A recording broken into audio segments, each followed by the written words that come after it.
What's up, Soul Warriors? Thank you so much for joining me, LC, your transgender mentor, right here for Winning Wednesday. I am, as always, grateful, honored, and humbled to be here with such amazing human beings. Now, whether you watch this live with me now or you watch this on a replay, and it's a year from now, just know that anytime that you're guided here is the perfect time for you to hear a message like this. I am, I don't know, I'm just always just overtaken with gratitude to even know that this is something that I'm called to do and that I feel grateful to do. You know, there is not much glory in suffering for suffering's sake. But when you can become inspired by your own mistakes, you can turn those things into value. And especially when you share them, whether it is with 1 or 1 million human beings, when you can share the lessons and the inspiration that you've learned from your own life, then it just takes on a different meaning. It's like that moment where you go, oh, this is what this is for. And I want you to imagine for just one moment with me. What if you heard someone else telling your story? How inspired would you be if someone was telling the story about the same trials, triumphs, and tragedies that you had been through and lived through and come through and learned so much from? I want to talk about today in this Winning Wednesday video how to become inspired by your own mistakes. And I'll be sharing very personal things from my own life, which I normally do, but I'll be sharing things very personal about my the raising of my son and what this big mistake, this set of mistakes and belief systems in my life, how it has become so inspirational for me and the change that has come from that. So before we get into it, let's do just a little bit of housekeeping. If you are on the YouTube channel watching this live or at any time, I want to thank you. I want to ask you to hit that subscribe button and hit the bell notification so that you're notified every time we put a video up, which is twice a week right now, Wednesday mornings and Saturday evenings. And let's see. All the stuff in the description is brand new to our channel as we are continuously trying to grow. So if you listen to the podcast on iTunes, Spotify, or iHeartRadio, please take the time to actually leave a review and a comment. The more engaged that you are with the content, the further we go into the algorithms. It just shows these algorithms that you are finding benefits in this content. Plus, it also helps me continuously bring content that is relevant to you in your life. Because if it's just about me sitting up here talking about what I want to talk about and it's not helping you, then it's really pointless. And so I thank you all so much for all of your support. And I want you to stick around to the end of the video because I have a special gift for you from Breakthrough Hypnotherapy. And it's such a beautiful gift that every time I get to give it, it's like this selfish moment for me of great gratitude and getting to give this gift to the most amazing soul family on earth. Hypnotherapy is it has just been an amazing gift in my life. It is absolutely one of the toys in my toy box, and it helps me through so many things. As we know, the subconscious programs that we run every day are running the majority of our life, our responses, our perceptions, and our judgments upon things and happenings in our lives. So many times when you are trying to change your life in certain ways and you're doing all the right things and you don't seem to be getting anywhere, many times that's how you can tell that there is a subconscious programming in play there that is not quite letting you get to that next level, and hypnotherapy can help you break through those unseen blocks. And I love it. And Pamela Topjian has been such a blessing in my life and this community to give us such a gift. So stick around to the end of the video. If you don't have time to stick around to the end of the video, well, you'll have to watch the replay to find out what it's about. But I love you guys. I can't wait to get into this Winning Wednesday with you. So if you like the video, you like our content, go ahead and share it out. And in the meantime, if you're ready, I'm ready. Let's go.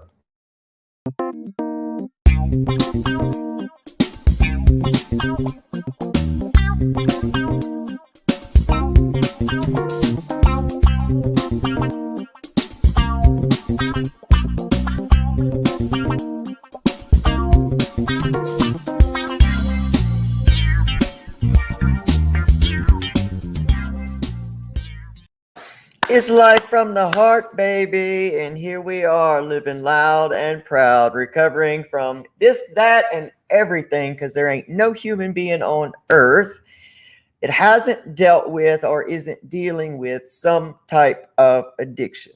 Let's just be honest. And here on Recovery Soul Food, we don't just concentrate on substance use disorders or addictions to substance. We deal with everything, because recovery is recovery is recovery. It's healing. It's deep healing. It's getting to the root causes of the issues that keep us wanting to escape our lives or not being able to feel in a healthy way. So let's say some good mornings here. Good morning, Tammy P. I love you so much. I love you so much. Tammy P, I promise it will work for you. It will work on you. I promise, especially if you're doing it with Pam, because when you find somebody who's walking in their purpose or living in their purpose, it's like you just know it. And that lady really, truly is. Hey, it's free to try. It's free to try, right? Connie Waters, good morning. Margie James, good morning. Joni Faulkner, Lisa King. If I have not called you out and I don't see you because you're on another platform or on another group, good morning and thank you for being here. What we're going to talk about today is being inspired by your own mistakes. Now, it sounds like, what they call an oxymoron to say, how can I be inspired by my own mistakes? But when I was really inspired to talk about this earlier in the week, it really immediately brought me to the raising of my son. And the only thing I knew about parenthood and respect was fear. And I equated respect with fear, and especially because I wasn't a typical father. This was my stepson. He was 4 years old when we met, but I really didn't step in to start raising him with my wife until he was about 10 years old. I'd had like a little, bit in there, but I really tried to give space for, well, I didn't really know. I didn't know how to be a step parent. I didn't know how it was going to work out because, again, I wasn't a typical father. I had no idea how all of this was going to play out. I just knew that I loved him. He was the answer to a prayer I'd had since I was a little kid. I always wanted a son, but I didn't know how to be, a third kind of parent. And I really wanted to leave room for his father to step in and do his thing. But the only way that I thought that I could gain and maintain his respect is for him to fear me. Not like hide under the bed or anything, but to have this, what I called a healthy fear for me. And I clearly regret this modality of thinking and belief systems now, but it has definitely helped me go deeper within my own heart to discover and recover the origins of that set of beliefs and, best of all, to have changed them. I think that is the greatest part of life. And I really believe that is the divinity of this human life and existence is that there's no way for us to stop ourselves from making mistakes. We can get out in front of some things, but we're always going to make mistakes, on maybe even a daily basis, whether they're small or big. But I think that's the beauty and the divinity of this human existence is we always have the choice. We have the free will to take a mistake and mold it into a great message and blessing in our lives, or we have the free will to choose to see it as always someone else's fault, always the victim, always, down on yourself or whatever. With my son, I had to go back to where those deep subconscious belief systems first began, and that was in the very abusive step parent situations that I had grown up in. All of those men in my life I was absolutely afraid of.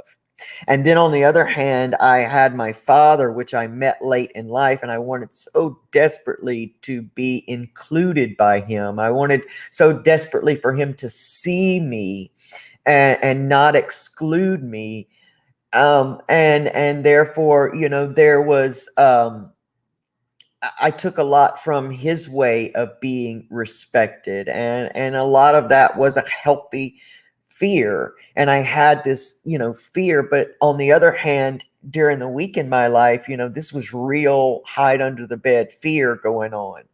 And then I had my grandfather, who was my best friend and was a constant in my life, who didn't have a mean bone in his body.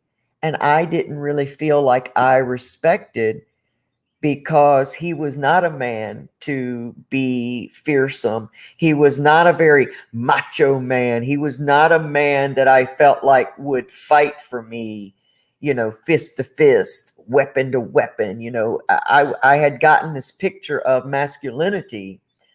And my grandfather, what I know today about him was he was the most respectable human being of all of these people, because he knew how to turn the other cheek. He knew how not to hold grudges. He knew how to not to throw his masculinity around, and he was very secure in who he was.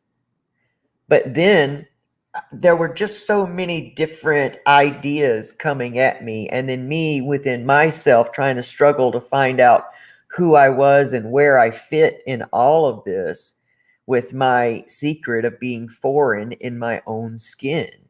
And all of this played a big part in the fear that I was the fear that I was not going to be able to raise this kid, because what I knew was one day he's going to outgrow me. One day he is, going to grow up. I mean, there was all of these things going on. And so I really, I struggled to parent this kid, and was always in this torn energy of, I love him so much.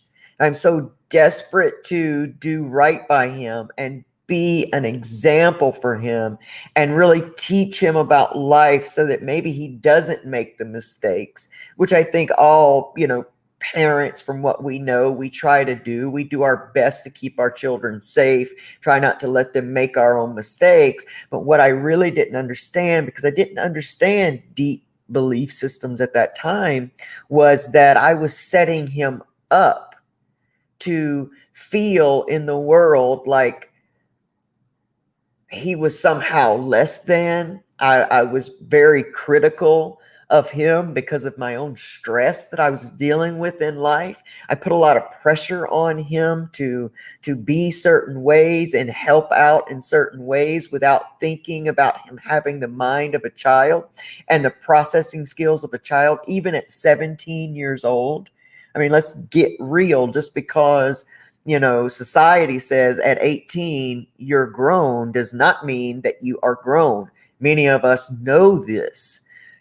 from stepping into those mistakes. But the bottom line was in all of this is that I loved him so much and was so desperate for him not to make my mistakes that I was making the mistakes of those in my past. And I'll tell you the honest truth, which I always do here on this platform, is that all of that blew up. All of that blew up. My son, who I loved desperately, ended up leaving home early. He found solace in living with his best friend's family. That made me feel all kinds of ways. And in the beginning, I was very angry with him. I felt very victimized and I was very angry with him. And to the point that I really couldn't even communicate with him for a good long while because I'm a processor. I got to process it. And I give it to each one of you. Process your traumas in your way. Give yourself time to process these things. Don't just keep yourself immersed in it, because someone expects you to, or people to say, well, the grief should be over. You shouldn't be grieving that anymore, or you shouldn't be this way. And process your emotions, your traumas in your way. And that's how I had to do it. And I had to process it all the way down. And I went through the stages of the processing where I was victimized, angry, and all the way down to thinking it through to the point where you come back around in that loop and you start to learn. You get to that place in that loop where you say, okay, well, what can I learn from this? Because I let that moment, that mistake that ended in this big, angry outburst and fight where I said some things that, I really shouldn't have said. He did the same thing. I mean, we attacked each other when in fact, everything that was going on in our lives wasn't really even about each other. And in that time, I was devastated, and I'm sure he was devastated too. And I came back around that and became so inspired by those mistakes to change them, even though I knew at this point, he's not a child anymore. Like my ability to change this and raise him a new way is not going to happen. And that came in a time where I thought to myself, is it even worth the change? Why should I even change? That, this part of this chapter is over now. But that chapter's never over. Guys, it's never really over. When something presents itself in your life as a learning situation, there is no closing the door on that situation. And you may not see what the benefit of learning from that is right now, but say 10, 15 years down the road, you may be presented with the direct, what's up, Samantha?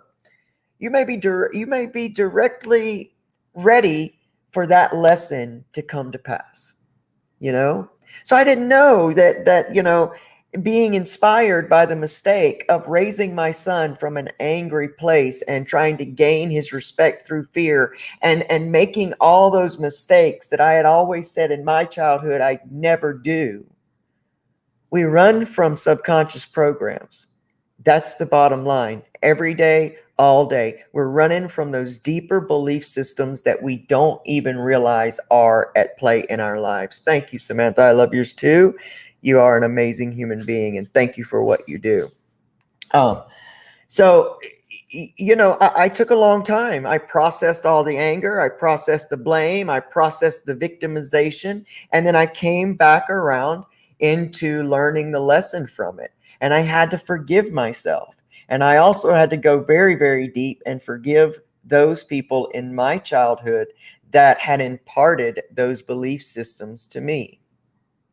And one of the hardest parts is I still constantly, when it presents itself, because my son and I have a beautiful relationship now.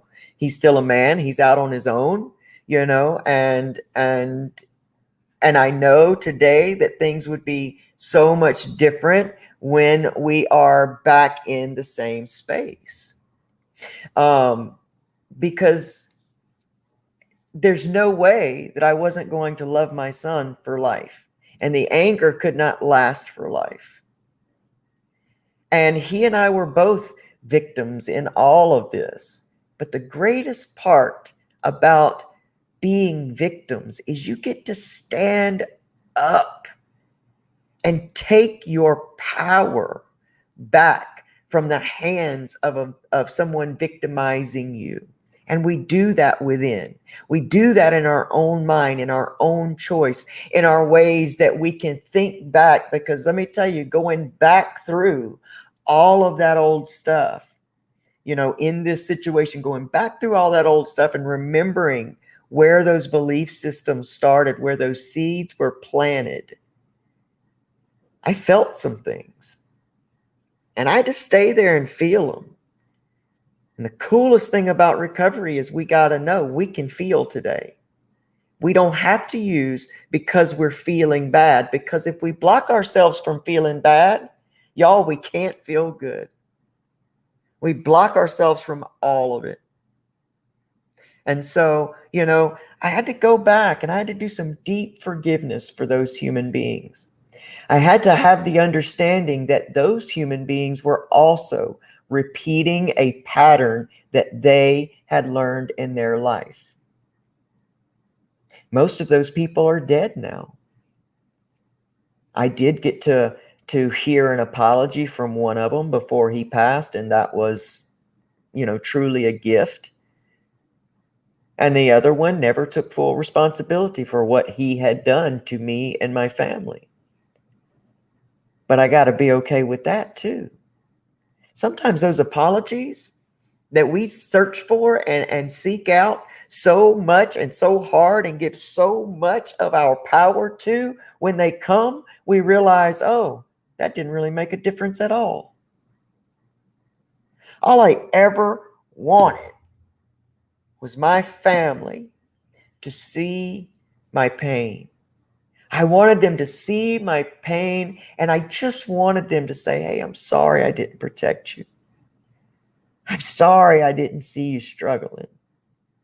I'm sorry you felt suicidal and had to cut your body to release your internal feelings.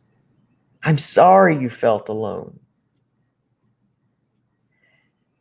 But I got some of those apologies in my life, and I'll tell you, the responsibility still rested with me to forgive and let that stuff go. And I didn't get the apologies necessarily that really meant the most until I had forgiven and let that go. See, when we gain the knowledge of these generational programs and these things that are set in place that come through grandparents and great grandparents down to parents and then parents to children and then on, because if we don't stand up right now where we are and take our opportunity to raise our children and the young people of the world with the knowledge we have now, they're going to repeat the same pattern. And in 20 years from now, we're going to be in the exact same place. That's why the superstars of this movement are going to rise up from the recovery community. You mark my words on that. Because we got no choice. See, our addiction is a blessing. Our addiction actually pushes us to the limit and forces us to come out swinging for our own health, for our good life, so to speak. We've lived the worst of life. We've been pushed back against that wall so far that we can't go any farther. And we're tenacious and we're persistent and we're stronger than we give ourselves credit for. And we still come back and we say, enough's enough. Enough is enough. I've seen the worst that the world has to offer. Now I want to see the best. And this is where we got to start learning what subconscious programs are standing in our way. Because they are the biggest obstacles we have, yet we cannot even see them until we become intent to see them. What is that mistake that you keep running into and running into and running into in your life? What is that situation that you just keep hitting, and every time you're sitting on your butt, you feel victimized? Whatever that is for you, there is where that belief system lies. And I'll tell you what, 80% of the time, it has everything to do with you don't feel worthy. Something in you, if it's relationship, if it's career, if it's recovery, something in you deep down either believes that you're not good enough to have it, you're not smart enough to do it, you're not worthy to do it because of the mistakes you've made, or you've got some really deep feeling that in order to be sorry for the life you've lived, you got to feel bad and struggle. Somehow you've got this belief system that says recovery equals a struggle because I deserve that. That's where we want to check into what's really holding us back, y'all. What's really, really, really holding us back. And I'm going to tell you, self-worth is a big, big deal. Look through your life. Look at all the images you are given on a daily basis that subconsciously try to explain to you or tell you what success, beauty, and love is. And when you look at all these things, oh, look, Samantha said society also makes it hard, and we're right here, right? And you're looking at these things, and you're looking at these people, and you're looking at these images, and you're saying to yourself, I'm never going to be that. In an instant, the subconscious picks up, that will never happen for me. And yet you will try and try. You'll diet. You'll buy the perfect makeup. You'll buy the perfect phone. You'll get the perfect filters. You'll do all that stuff. And yet you won't make the strides that you see other people making. And what'll happen is that subconscious program comes up in you and says, see, you don't have what it takes. I told you. I told you. It's worth it to dig into this stuff. And no, there's not a lot of people in the recovery community talking about this. This is why I will stand firm and stand tall and talk to you about this as much as possible, because these are the things that are on the backs of relapse. These are the passengers riding the backs of that horse to relapse every single time, because somewhere in there are all these things going on that are driving your car. You may have your hands on the wheel, but your mind is on what happened yesterday, or your mind is on what I got to do today. And yet, what is driving? We've all been, let me read this. The reason why people can't achieve their goals that they set to do for themselves because of their negative mindset of telling themselves they can't do something. If you say you can't and you say you can, either way, you are right. That's the truth, because it's all what you believe that makes it possible. Yes. Yes, man. Yes, yes, yes. I'm going to put this comment up because I will butcher your name if I try to say it. So yes, thank you for that. It is this. And when we start to make this transition, we got to start with the mind. We have to start with the mind. Then once we start retraining our mindset and our perceptions and the way we see life, because the funny thing is about all this stuff that we see, social media, TV, and all that, is it's not everything that we see. What we're looking at is not the truth. There's a big truth behind a lot of those numbers and a lot of those views that we don't see. And we've got to remember that, we only see a certain percentage, or we see what businesses and people and all that stuff want us to see. Very rarely are we seeing the biggest picture. And so whatever you're going through today in your life, and you feel so desperately to react to or to respond in certain ways, take a moment and come back to your body. Give yourself 3 full breaths. Because in those 3 breaths, you're going to back up a little bit and see the bigger picture. And remember, when you start this work, this inner work, this deep inner healing work, this recovery process, not everybody in your life is on the same quest. So they're going to act and react to things in their way because they're not stepping into this work like you are. And it's going to be in these moments where you have to actually do the work, because learning about the work and doing the work are 2 different things. And we're going to have to see the bigger picture. Samantha says, I count to 10. Perfect. Because in active addiction, we react. We are addicted to the reaction. Addicted to the react. We have a thought and we make an assumption right then, and we react to it because we're living in survival mode. Every day of active addiction is like living in a war zone. The bullet of overdose could hit you at any minute, or it could take out any one of the people around you. You're living in survival. Your hierarchy of needs are focused on this one thing. I got to fix to be well. I got to fix to function. And when we're living that way, we have no choice but to react very quickly and in very intense ways.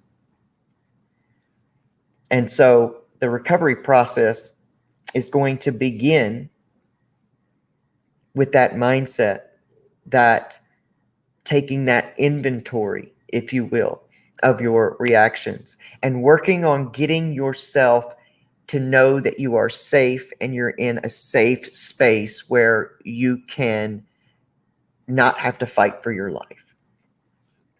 And if you're in a space right now where you are fighting for your life, whether for real or, perceived, don't put a lot of pressure on yourself to get this stuff, because we all have a hierarchy of needs.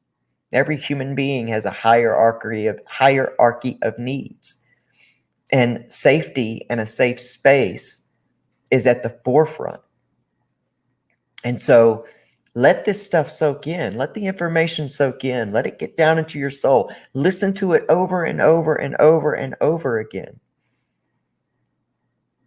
It's making a difference as you continue to hear.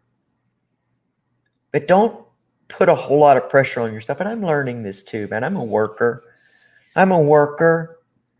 If things aren't producing in my life, I think, oh, I must not be doing enough. Let's do more. But I have come to realize that I am in a space right now where I'm in between homes. I'm working on buying my first home. And in the meantime, I am staying, in different places, which really has the ability to throw me back. Or let's don't say throw me back. Here's the beauty: to expose internal belief systems that I still have about my own worth and about what I believe. Everything's a lesson. Everything. And so this has been quite a trying time, right? And so I have to learn. I've been learning to give myself a break, man. To give myself a break.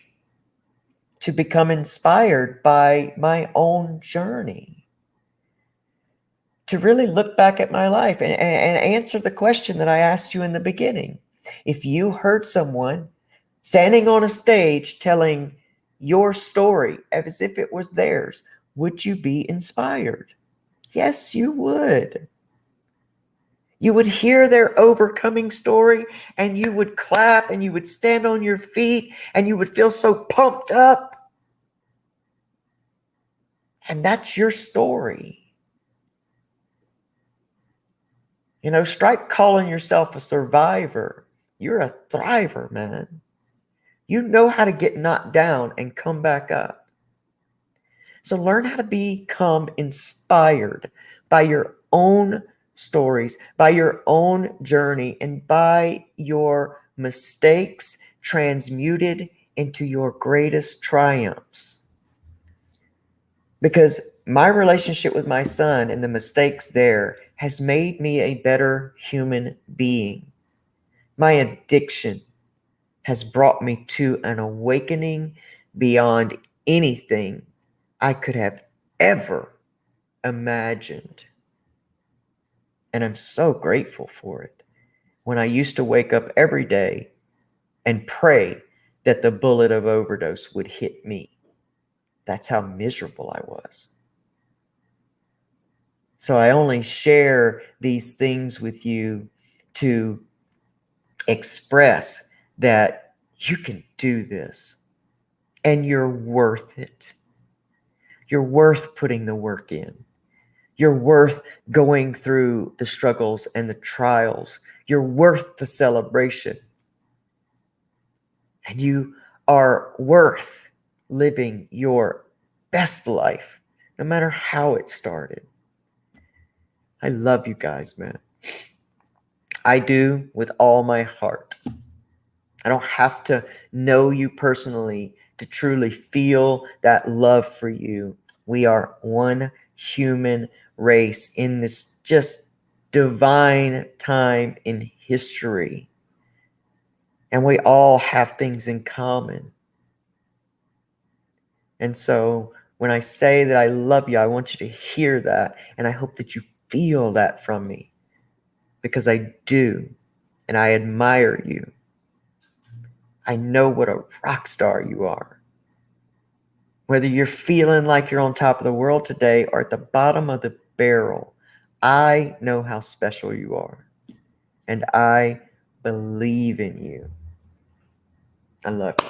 It's been a great, great, great day. Thanks everybody for being here and spending time with me and listening to me share with you. It always warms my heart that anybody shows up to listen to this stuff, let alone the most amazing soul family on the internet and in the world today shows up right here for Recovery Soul Food. So remember, make sure that you subscribe to the Recovery Soul Food YouTube channel. Make sure to hit up the podcast on iTunes, Spotify, iHeartRadio, and anywhere you get your podcast. Please leave a positive review. Make sure that you give a good comment, like the episodes. That way this message grows and we get out in front of more people. Listen, if cat videos can get 1 million views, why can't some soul nourishment go viral too?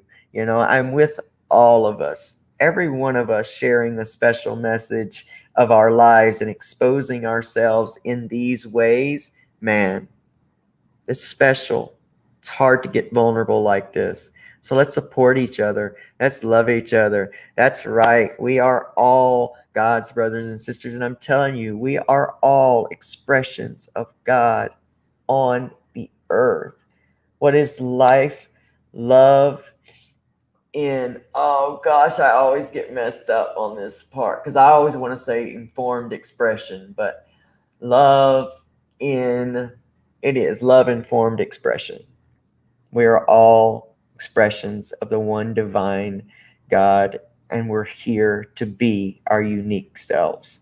Our uniqueness is our superpower. Let's embrace it. Let's break that herd mentality and embrace it.